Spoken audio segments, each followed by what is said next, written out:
Hi అండి. Welcome to my channel Bhagyalakshmi పచ్చ. ఎలా ఉన్నారు? బాగున్నారా? నేను కూడా చాలా బాగున్నాను. వీడియో చూసే వాళ్ళందరికీ ఒక చిన్న రిక్వెస్ట్, చూసిన వాళ్ళు తప్పనిసరిగా వీడియోకి అయితే ఒక లైక్ కొట్టండి. మన పాత సబ్స్క్రైబర్స్ అందరూ మేము వీడియో చూస్తున్నాం అక్క, చూస్తున్నామని కామెంట్ పెట్టారు. నాకైతే చాలా హ్యాపీగా ఉంది. మన సబ్స్క్రైబర్స్ అందరికీ కార్తీక మాస శుభాకాంక్షలు. అందరూ చాలా హ్యాపీగా, సంతోషంగా, ఆయురారోగ్యాలతో ఉండాలని కోరుకుంటున్నాను. ముఖ్యంగా అందరూ ఆరోగ్యంగా, హెల్తీగా ఉండాలి. హెల్తీగా ఉన్నామనుకోండి, చక్కగా మన పనులన్నీ మనం చేసుకోగలుగుతాం. ఒకళ్ళ మీద ఆధారపడాల్సిన అవసరం ఉండదు. ఈరోజైతే ఉదయాన్నే పూజ అయితే ఏం చేయలేదు. అది కార్తీక మాసం అంటేనే ఉదయాన్నే పూజ చేస్తారు, చీకటితోనే పూజ చేస్తారు. కానీ చీకటితో అయితే నేను పూజ చేయలేదు. పూజ చేశాను కానీ ఇంట్లో పని మొత్తం అయిపోయిన తర్వాత అయితే పూజ చేసుకున్నాను, కానీ ఫస్ట్ అయితే చేయలేదు. ఇంకా నిన్న మొన్న చికెన్ వండి ఇంట్లో ఇంక ఇల్లంతా మొత్తం క్లీన్ చేయలేదు అని చెప్పేసి ఉదయాన్నే చేయలేదు. ఇంక ఈరోజు ఇల్లు మొత్తం పసుపు నీళ్ళు పెట్టి తుడిచేసుకొని తర్వాత పూజ చేసుకుందాంలే అని ఇంక ఉదయాన్నే స్టార్ట్ చేయలేదు. పిల్లలు స్కూల్కి వెళ్ళాలి కదా, ఇంక అందుకోసం వంట అయితే స్టార్ట్ చేశాను. ఈరోజు కూర అయితే దొండకాయ ఫ్రై చేస్తున్నాను. ఇంకా దొండకాయలు అంటే మనం చెప్పనవసరం లేదు. దొండకాయలు కట్ చేయాలన్నా చాలా టైం పట్టిద్ది. దొండకాయలు ఫ్రై అవ్వాలన్నా కూడా కొంచెం ఎక్కువ టైమే పట్టిద్ది. కానీ ఫ్రైలు అంటే పిల్లలు బాగా ఇష్టపడతారు తినటానికి. దొండకాయలు కట్ చేసే కట్టర్ ఉంటుంది కదా, అది తెచ్చుకోవటం అయితే బెస్ట్. ఎక్కువ దొండకాయ ఫ్రైలు అవి చేసుకునే వాళ్ళు కూరగాయలు కట్ చేసుకోవడానికి ఏదైనా కట్టర్స్ లాంటివి తెచ్చుకోవటం అయితే బెస్ట్. మనకి పనులు అనేవి త్వరగా అయిపోతాయి. హాఫ్ కేజీ దొండకాయలు కట్ చేయడానికి కొంచెం ఎక్కువ టైమే పట్టిద్ది. అన్ని కూరగాయల కంటే కూడా దొండకాయలు కట్ చేయటమే కొంచెం ఎక్కువ టైం పట్టిద్ది. దొండకాయలు అయితే ఇంకెలాగలా కట్ చేశాను. ఇంక ఇదిగోండి పొయ్యి మీద వేసాను, ఫ్రై అవుతూ ఉన్నాయి. దొండకాయలు త్వరగా ఫ్రై అవ్వాలంటే నేను అప్పుడప్పుడు ఒక చిన్న టిప్ అయితే ఫాలో అవుతాను.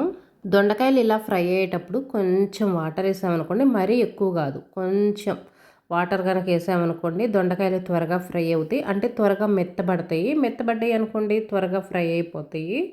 అప్పుడప్పుడు నేను ఈ టిప్ ఫాలో అవుతాను. అంటే త్వరగా కూర అయిపోవాలి అనుకున్నప్పుడైతే ఫాలో అవుతాను. ఇంక ఇదిగోండి ఒక పొయ్యి మీద అయితే అన్నం అయితే పెట్టేశాను. ఇంకా టిఫిన్ అయితే చేయలేదు. ఇంక ఈరోజు టిఫిన్ కూడా అన్నం తిరగమాత అయితే వేస్తున్నాను. నేనైతే తినను, ఎందుకంటే పూజ చేయాలి కదా. ఇంకా అన్నం ఇలాంటివన్నీ తిని అయితే పూజ చేయకూడదు కదా. ఈ మధ్య అసలు ఏం తినకుండా పూజ చేస్తున్నానులేండి. కొంచెం లేట్ అయినా సరే కూడా తినట్లేదు. కొంతమంది ఉదయాన్నే పూజ చేసుకుంటారు కదా, తర్వాత టిఫిన్ తింటారు. నేను పూజ చేయడానికి లేట్ అయినా కానీ టిఫిన్ తినకుండానే పూజ చేసుకుంటున్నాను.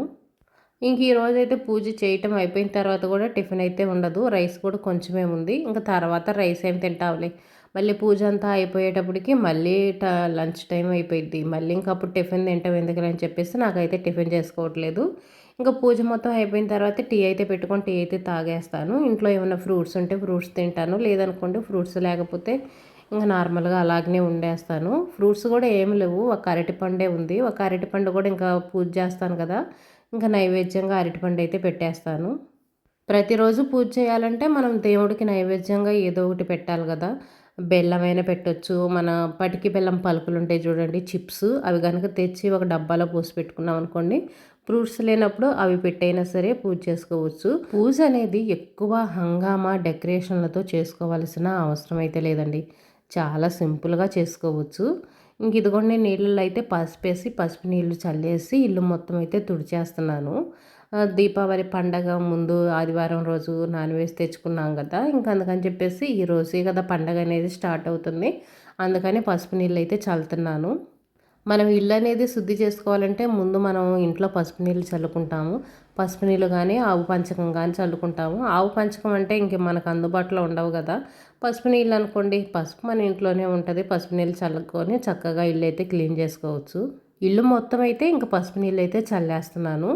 మూలన ఇంట్లో మొత్తం చల్లేసి తర్వాత స్నానం చేసిన తర్వాత కూడా కొంచెం చల్లుకున్నాం అనుకోండి, ఇంక ఏ దోషం ఉండదు. పూజ చేయటం అనేది మనం ఎక్కువ హంగామాగా ఎక్కువ డెకరేషన్తో చేసుకోవాల్సిన అవసరం లేదు. చాలా సింపుల్గా చేసుకోవచ్చు. దేవుడి పటాలు క్లీన్ చేసేసుకొని గంధం రాసి బొట్లు పెడతాము. దేవుడి పటాలకు పసుపు రాసి బొట్లు పెట్టరు కదా, గంధం బొట్లు పెట్టేసుకొని తర్వాత మన పూజా సామాగ్రి క్లీన్ చేసుకొని దేవుడికి నైవేద్యం పెట్టాలి. ఏదో ఒకటి ఫ్రూట్స్ కానీ ఇందాక చెప్పినట్టు బెల్లం ముక్క కానీ ఏదో ఒకటి నైవేద్యం అనేది తప్పనిసరిగా పెట్టుకోవాలి. పెట్టుకొని దీపం వెలిగించుకొని కడ్డీలు వెలిగించుకుంటే చాలు. పూజ చేసేటప్పుడు మన దీపారాజన ప్రమిదలు ఉంటాయి కదా, వాటికి కూడా కొంచెం గంధం రాసి బొట్లు పెట్టుకోవాలి. పూజ గది ముందు చిన్న ముగ్గు అయితే వేసుకొని ముగ్గులో ఇంకా పసుపు కుంకుమ వేసుకొని పూలు అయితే పెట్టుకొని కావాలంటే దీపం కూడా వెలిగించుకోవచ్చు. ఇంట్లో పూల చెట్టు కానీ పూలు కానీ ప్రతి ఒక్కరికి ఉంటాయి కదా, పూలు పెట్టేసి ఇంకా దేవుడికి దీపారాధన అయితే చేసుకోవచ్చు. ఎక్కువ హంగామా అయితే అవసరం ఉండదండి. పూలు పెట్టేసుకోవటం, నైవేద్యం పెట్టడం, దీపం వెలిగించుకోవటం ఇలా సింపుల్గా చేసుకోవచ్చు. చేసే పూజ అనేది చాలా సింపుల్గా అయినా సరే మనశ్శాంతిగా చేసుకోవాలి. ఎక్కువ హంగామాగా హడావుడిగా చేసుకునే కంటే సింపుల్గా చేసినా సరే మనశ్శాంతిగా చేసుకోవటం అయితే చాలా బెస్ట్. కొంతమంది వెండి ప్రమిదలు వెలిగిస్తూ ఉంటారు. ఇంకా ఎవరి బడ్జెట్ వాళ్ళదండి. ఎవరో వెండి ప్రమిదల్లో చేశారు, వెండి సామాగ్రి తెచ్చుకున్నారు. అన్నీ ఏవేంటివో మనం యూట్యూబ్లో చూస్తున్నాం. కొంతమంది ఎంత హంగామాగా చేస్తారు. పూలు కూడా వెండియి తెచ్చుకుంటారు, అన్నీ వెండియి తెచ్చుకుంటారు. ఎన్నో దీపారాజన ప్రమిదలు వెలిగిస్తూ ఉంటారు. ఏంటేంటో చెప్తూ ఉంటారు. ఇవన్నీ తెచ్చుకునే అంత బడ్జెట్ మనకు లేదు. దేవుడికి మనశ్శాంతిగా ఒక దీపం వెలిగించుకొని మన కోరికలు కోరుకొని దండం పెట్టుకోవడం అయితే బెస్ట్. వాళ్ళని చూసి వీళ్ళు, వీళ్ళని చూసి వాళ్ళు లేనిపోని ఖర్చులు పెట్టుకుంటారు. వాళ్ళు ఏముందండి యూట్యూబ్లో చూపిస్తూ ఉంటారు. వాళ్ళు పూజలు చేసి ఆ వీడియోలు పెట్టినందుకు వాళ్ళకి మనీ వస్తుంది. ఆ మనీతోటి తెచ్చుకుంటారు. లేదనుకోండి వాళ్ళు ఎక్కువ డబ్బున్న వాళ్ళు, ఎక్కువ స్థిరపడిన వాళ్ళు, అలాంటి వాళ్ళు కాబట్టి వాళ్ళకి కావాల్సినన్ని వెండి అని అవన్నీ ఇవన్నీ తెచ్చుకోగలుగుతారు. మనకు అంత బడ్జెట్ లేనప్పుడు మనకున్నంతలో మనం పూజ చేసుకోవటం అయితే చాలా మంచిది. మట్టి ప్రమిదల్లో చేసుకోవటం ఇంకా మంచిది. కొంతమంది అయితే 2 దీపాలు వెలిగించాలి అంటారు, 3 ఒత్తులు వెలిగించాలి అంటారు. ఇలా రకరకాలుగా చెప్తూ ఉంటారు. పూర్వం నుంచి మన ఇంట్లో మన పెద్దవాళ్ళు ఎలా చేస్తున్నారు, లేదనుకోండి మన ఊర్లో మన పూజారి కానీ ఎవరొకళ్ళు ఉంటారు కదా పెద్దవాళ్ళు. వాళ్ళని అడిగి పూజ అనేది ఎలా చేసుకోవాలి, ఎన్ని ఒత్తులు వెలిగించుకోవాలని వాళ్ళని అడిగైనా తెలుసుకోవచ్చు. మనం ఎవరెవరినో అడిగినా కూడా ఒక్కొక్కళ్ళు ఒక్కొక్క రకంగా చెబుతూ ఉంటారు. అందరు చెప్పినట్టుగా చేయాలంటే మనం చేయలేము. అందుకని ఇంట్లో పూర్వం నుంచి మన అమ్మ వాళ్ళు, మన పెద్దవాళ్ళు ఉంటారు కదా, వాళ్ళు ఎలా చేస్తే మనం కూడా అలా ఫాలో అవ్వటం అయితే బెస్ట్. ఇప్పుడు అంతా కొత్త కొత్త సిద్ధాంతాలు అనుకోండి. ఇంక ఇంట్లో పని మొత్తం చేసేసుకొని ఇంక ఇదిగోండి పూజ అయితే చేస్తున్నాను. ఈరోజు పూజ చేసేటప్పటికి లేట్ అయింది. టైం 9 అలా అయింది. ఇంక ఉదయాన్నే చేయడానికైతే నాకు కుదరలేదు. కానీ కార్తీక మాసం మాత్రం ఉదయం పూజ చేసుకుంటేనే చాలా మంచిది. వీలైనంత వరకు పనులన్నీ పక్కన పెట్టేసి మామూలుగా ఇంటి ముందు పాచికసు ఊడ్చుకొని ముగ్గేసుకొని పూజ గది వాడికి క్లీన్ చేసుకొని మనశ్శాంతిగా పూజ చేసుకొని తర్వాత అయితే పనులు చేసుకోవచ్చు. పనులు మొత్తం పూర్తి చేసుకొని తెల్లారేపటికి పూజ చేసుకోవాలన్నా కూడా కుదరదు, కష్టంగా ఉంటుంది. 1-2 రోజులు చేయగలుగుతాము, మూడో రోజు ఇంకా విసుగొచ్చేసేసి ఆపేస్తాము.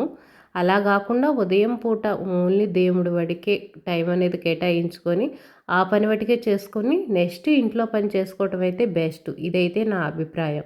దేవుడి గది ముందు ఇంకా ముగ్గు అయితే వేశాను. మాకు దేవుడి గది పైన ఇలా ఉంటుంది కదా, అందుకని కింద అయితే ముగ్గేసి ముగ్గులో పసుపు కుంకుమ అయితే వేసి దీపం అయితే వెలిగించాను. ఇంకా దీపం చుట్టూ అయితే పూలు పెట్టేశాను. ఇంక ఇప్పుడైతే దేవుడి దగ్గర పూజ చేస్తున్నాను. ఇంకా దేవుడికి నైవేద్యంగా అయితే అరటిపండు ఉంది కదా, అరటిపండు అయితే పెట్టేశాను. ఇంకా పూలతో అలంకరణ చేసేసి దీపం అయితే వెలిగిస్తాను. ఇంక ఇదేనండి నా పూజ అయితే చాలా సింపుల్గా ఉంటుంది. ఎక్కువసేపు కూర్చోవటం, మంత్రాలు చదవటం, అవన్నీ చదవటం కూడా ఏమైతే ఉండదు. ఇంకా దండం పెట్టుకోవటం.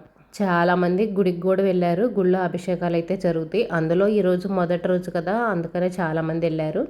ఇంక నేనైతే సోమవారం వెళ్దాంలే అనుకుంటున్నాను. గుడికి వెళ్ళి వచ్చేటప్పటికి చాలా లేట్ అయింది. పిల్లలు స్కూల్కి వెళ్ళాలి కదా, వాళ్ళకి లంచ్ బాక్స్ అవన్నీ రెడీ చేయడానికి ఇబ్బందిగా ఉంటుంది. అందుకనే ప్రతిరోజు వెళ్ళటం అయితే కుదరదు. ఇంకా కార్తీక మాసం నెలంతా గుళ్ళో అయితే పేరు చెప్పిస్తాము. గోత్రనామాలు చదువుతారు కదా, అలా అయితే ఇంకా పేర్లు అయితే ఇచ్చాము. వాళ్ళైతేనేమో ఇంకా కొబ్బరి చెప్పు అయితే ఇచ్చారు ఈరోజు. ప్రతిరోజు అయితే ఇవ్వరు, సోమవారం ఇస్తారు. ఈరోజు స్టార్టింగ్ కదా, అందుకని ఈరోజు ఇచ్చుంటారు. ఇంక ఇదిగోండి సింపుల్గా అయితే పూజ అయితే చేసేసాను. దీపం అయితే వెలిగించాను. అంతకుముందు దీపారాజన అయితే అగ్గిపెట్టితోనే వెలిగించేవాళ్ళు. ఇప్పుడు అగ్గిపెట్టితో వెలిగించకూడదు, కడ్డీతోనే దీపం వెలిగించాలి అంటున్నారు కదా, ఇంకా అందుకని కడ్డీతో అయితే వెలిగించేసాను. ఇంక ఈరోజు సింపుల్గా నా పూజ అయితే ఇలా ఉంది.